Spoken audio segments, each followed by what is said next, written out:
Hello friends, स्वागत है आपका आपके अपने लीगल चैनल सूक्ष्म प्रहार में। मैं हूं एडवोकेट सनी शर्मा। दोस्तों, आज आपके साथ मैं एक्सपीरियंस शेयर करने वाला हूं। एक ऐसे मामले पे बात करने वाला हूं जिसमें अभी हाल ही में एक जजमेंट आया है, जजमेंट आदेश पारित हुआ है।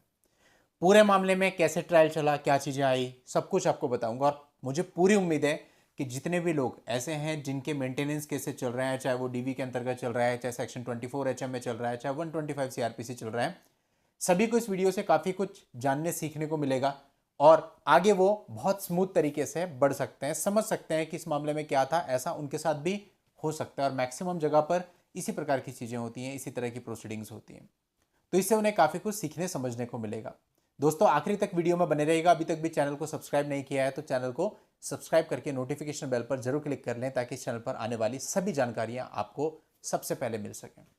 देखिए दोस्तों, सबसे इंपॉर्टेंट चीज होती है प्रैक्टिकल एक्सपीरियंस, यानी कि जब आप कोर्ट के अंदर जाते हो, ग्राउंड लेवल पर चीजें कैसी होती हैं वो आपको जाननी बहुत जरूरी है। तो यहां पूरा मामला मैं आपको बता रहा हूं। दोस्तों, इस मामले में लड़की ने एक मेंटेनेंस का केस फाइल किया। लड़की की पिटीशन इतनी कच्ची थी कि लड़की ने अपनी पिटीशन में यह तक नहीं लिखा था मैं कितनी तारीख को मायके गई या गई भी या नहीं गई, कुछ नहीं लिखा था। लड़की की पिटीशन इतनी थी कि इतनी इतनी तारीख को मैं अपने हनीमून पे गई, हनीमून पर मेरे पति ने मेरे साथ मारपीट करी और अन्य जो भी उसको आरोप लगाने थे उसने एक पर्टिकुलर तारीख पर वो आरोप लगाए और बोल दिया मुझे इतना मेंटेनेंस चाहिए। इसके अलावा पिटीशन में कुछ भी नहीं था। मामला चला, मामला इंटरिम पर आया। इंटरिम पर जब मामला सुना गया तो उस समय पे कुछ भी नहीं देखा गया। इवन इंटरिम ऑर्डर में यह लिख दिया गया कि भाई ये अपनी मर्जी से गई थी या आपने इसे निकाला था, ये तो ट्रायल का मैटर है और ट्रायल में जब एविडेंस आ जाएंगे आपके पास तो फिर हम देखते हैं। अब ये जो मेंटेनेंस बंधा ये काफी हैवी बन गया, जिसकी वजह से लड़का जो है हाई कोर्ट में गया। हाई कोर्ट ने भी यही किया कि भाई अभी इंटरिम है, अभी तक तो कोई एविडेंस आई नहीं है, तो हाई कोर्ट ने भी अभी फिलहाल इसमें कोई इंटरफेयर नहीं किया।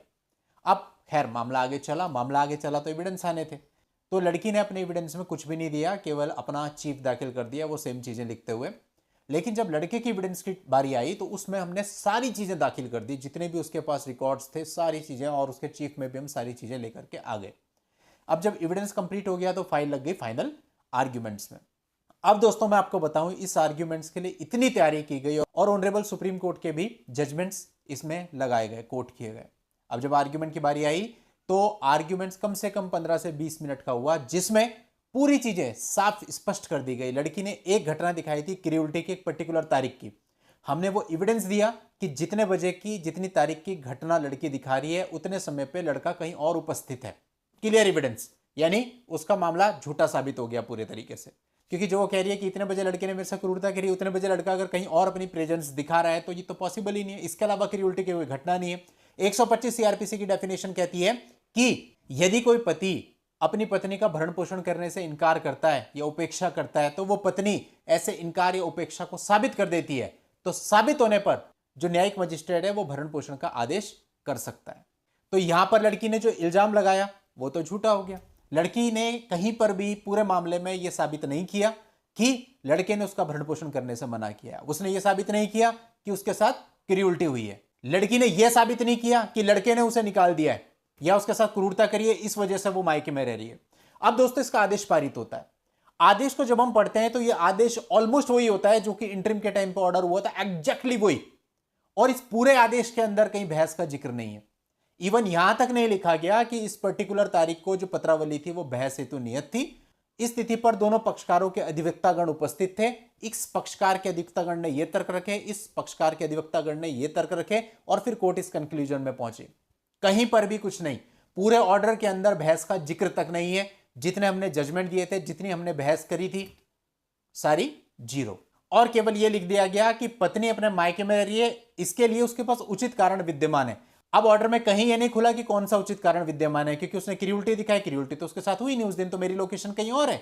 तो कौन सा उसके पास ऐसा कारण है जिस वजह से वो जो है दूसरी जगह पर अपने मायके में जाकर के निवास कर रही है? इसका कोई स्पष्टीकरण ऑर्डर के अंतर्गत नहीं है। पति के ऊपर 4 से 5 लोन चल रहे हैं, उसके लिए बोला है कि पति ने ये लोन अपने फायदे के लिए लिए हैं, इसलिए इसका बेनिफिट पति को नहीं दिया जा सकता है। अब जो मेरा अपना खुद का ओपिनियन है वो ये है कि लोन कोई भी व्यक्ति अपने फायदे के लिए नहीं लेता। हाँ, ये बात हो सकती है कि भाई किसी पे मेंटेनेंस का केस चल रहा है तो उससे बचने के लिए बाद में लोन ले लेता है, तो वो तो अपने फायदे के लिए हो गया।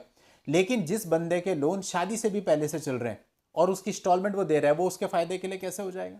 आदमी जब लोन लेता है तो उस पर इंटरेस्ट देता है, और इंटरेस्ट भी कितना हैवी होता है ये आप सब लोग जानते हैं। तो कोई भी अपनी इच्छा से इंटरेस्ट नहीं देता, उसकी कोई बेसिक नीड होती है, उसके घर पे कोई परेशानी होती है, उसको कोई कार्य संपन्न करना होता है, तब वो लोन लेता है। Loan is a liability not a game of profit. लेकिन ऑर्डर के अंतर्गत ये लिखा है कि विपक्षी ने अपने फायदे के लिए लोन लिए हैं, इसलिए इसका लाभ उसको नहीं दिया जा सकता है। और जो इंटरिम का ऑर्डर था बिल्कुल सेम ऑर्डर रख दिया जाता है। एज एन एडवोकेट मैं ये मानता हूं कि इसको न्याय नहीं कहा जा सकता है। अगर ठीक है कोर्ट का जो भी डिसीजन हो, हमारे फेवर में हो या हमारे अगेंस्ट हो, हमको कबूल है, लेकिन दोनों पक्षकारों की पूरी बात तो ऑर्डर में आए कि लड़के के पक्ष ने यह बोला है, लड़की के पक्ष ने यह बोला है, कोर्ट इस कंक्लूजन में पहुंचा है और किस कारण से इस कंक्लूजन में पहुंचा है। ऑर्डर विस्तृत तो हो।